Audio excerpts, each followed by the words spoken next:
जीव वाचवणारी सेवा ठप्प होणार। 23 फेब्रुवारीपासून 102 रुग्णवाहिका चालकांचा राज्यव्यापी इशारा। संपूर्ण महाराष्ट्रात आरोग्य व्यवस्थेबाबत चिंताजनक परिस्थिती निर्माण झाली आहे।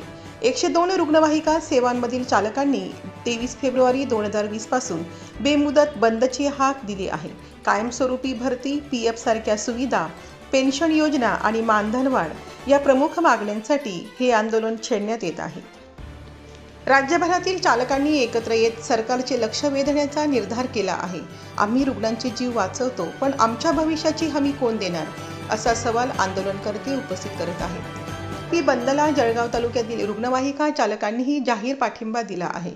त्यांनी तालुका आरोग्य अधिकारी आणि तहसीलदार यांना निवेदन सादर करत आपल्या मागण्या तातडीने मान्य करण्याची मागणी केली आहे।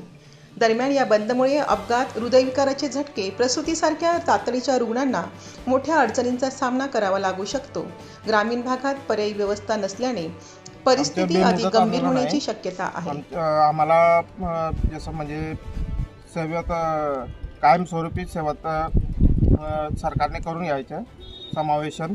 आम्ही मागच्या 15 ते 16 वर्षापासून ॲम्ब्युलन्स ड्रायव्हर म्हणून आम्ही कंत्राटी पद्धतीने वाहन चालक काम करत आहे।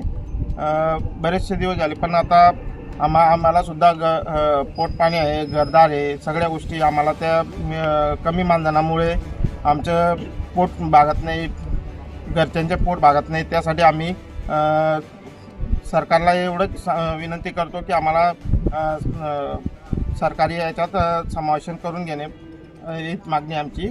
नंतर बऱ्याचशा गोष्टीत आणखीन आमचा विमा आहे, नंतर आम्हाला सुद्धा PF, EPF वगैरे जे काय असतील नवीन मागण्यानुसार ते सुद्धा आम्हाला लागू करावा। प्रशासनाने तातडीने हस्तक्षेप करून तोडगा काढावा, अन्यथा 23 फेब्रुवारीपासून रुग्णवाहिका सेवा ठप्प होऊन रुग्णांच्या जीवाशी खेळ होण्याची भीती व्यक्त होत आहे। आदिवासी जनजागृती न्यूज नंदुरबार। नमस्कार।